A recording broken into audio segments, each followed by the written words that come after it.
Hello and welcome back to Fallout 76. Today we are going to have a look at the railway rifle, but not the way you typically see it. Usually when you see a railway rifle in use, it is on a commando weapon and they are most likely using a quad. And the reason for that is these have a very high fire rate, a low ammo capacity, and they do a lot of damage. As a commando weapon, they are stronger than anything that I use. But I do have a couple of issues with it as a commando.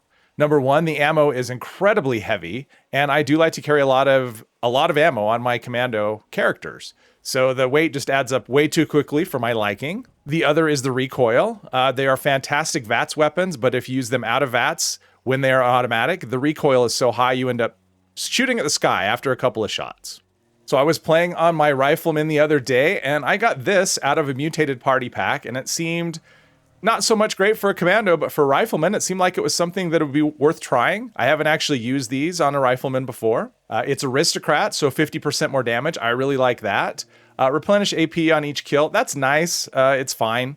But the 15% faster reload speed, I also like that. These they hold 10 rounds, and the reloads are not particularly quick, so having something that speeds that up is always welcome. And I have put a prime receiver on this. I'm using a long barrel, a recoil compensating stock, and a reflex sight. At some point, I may change that to a short scope. I've started running short scopes on my Rifleman rifles. And we have the gilded paint because it looks very fancy. Now, just a quick look at the build. This is a Rifleman build, so I have all the Rifleman perks maxed out along with Tank Killer. It's also a crit build, so I have critical savvy and better criticals maxed out. Normally, I would be sneaking. I would use suppressed weapons. So I do have follow through. And I do have covert operative. I'm not sure if I'm going to be able to sneak with this or not. I'm going to try because that will definitely give me more damage, but we'll see how it goes. This is quite a loud weapon. Okay, so here's something right away. So if we could try reflex sight here, it's a little wonky, what I'm used to. And looks like I missed. Yeah, probably an invisible barrier. I can't really shoot through the bars. Sometimes it goes that way. Okay, here we go.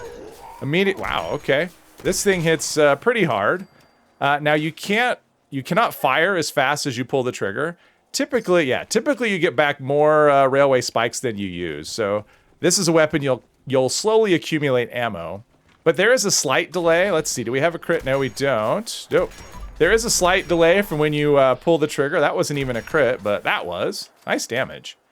Yeah, you pull the trigger, there's a little bit of a delay, and I think that's why these tend to get used as automatics more than anything else. It's because you can't just fire as quickly as you pull the trigger. So an automatic piston receiver solves that problem. But these do so much damage, and I'm still in caution. So I'm still doing okay. And yeah, the damage is so good. Oh, now I'm in danger, but yeah, these do a lot of damage, that is for sure. But I started with a little under 200 spikes when I got here, so I'm already over that. So you will accumulate ammo. You could probably craft one of these. I mean, you wouldn't want to craft it, but even if you started with no ammo, you could just hit one ammo box and then loot your enemies after that, and that'll give you all the ammo you'll ever need. So I haven't really played. Yeah, there we go. Yeah, I haven't used this that much, but so far it's a lot of fun, and it is pretty overpowered, but I think that's kind of balanced by the fact that you can't sneak with it and you can't constantly fire. There should be a dog over there. Let's see. We can do a crit there. Boom. Nice. All right, let's do a little third person right here. So far, it seems like we're able to sneak okay. Boom. All right. Yeah, it looks like we're able to sneak pretty well. I mean, we did get discovered a little bit. Let's hit that combat inhibitor. But, 10 rounds is not a very high ammo capacity for a commando, but for a Rifleman character, it's actually a pretty decent amount. We are in danger a little bit right there. All right, let's try some manual aiming just to test that recoil, see how we do.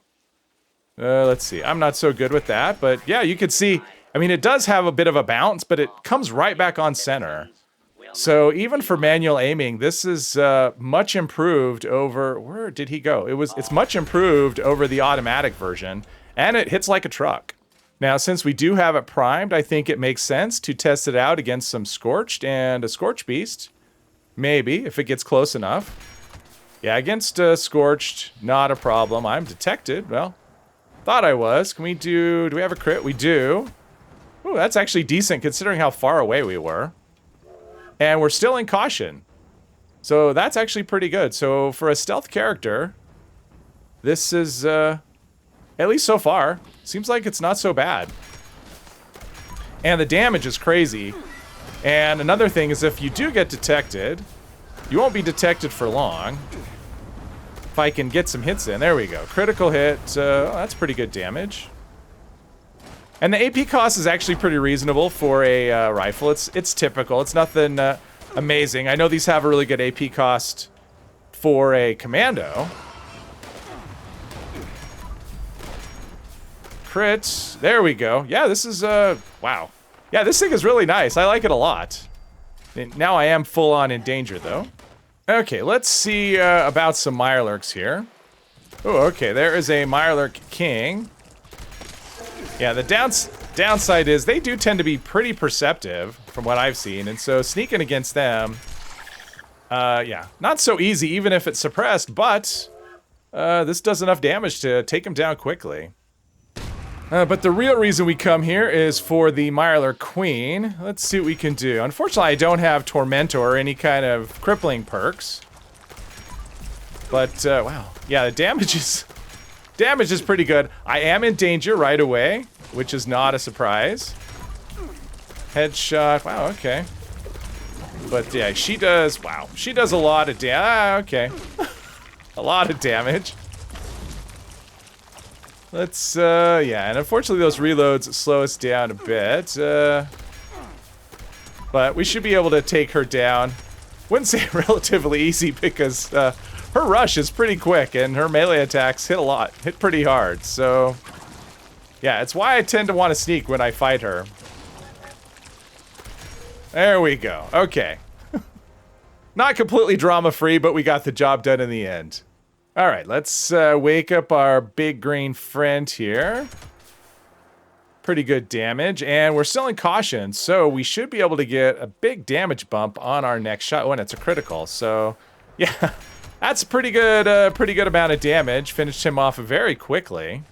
And there you have it, the Railway Rifle. I think it makes a very good rifleman weapon. It's actually pretty balanced. It does a lot of damage, but it's balanced by not being able to do silenced attacks, so you will be discovered a lot more than you would be with, say, a suppressed lever action, something like that. Has a decent ammo capacity, reasonable fire rate, it's very ammo efficient. All in all, I really do like it, and I plan to keep this weapon. I plan to keep using it and using it as part of my main rotation. Hopefully you enjoyed this video. If you did, please hit one of the buttons down below, and I hope you'll join me in the next one. Thank you very much.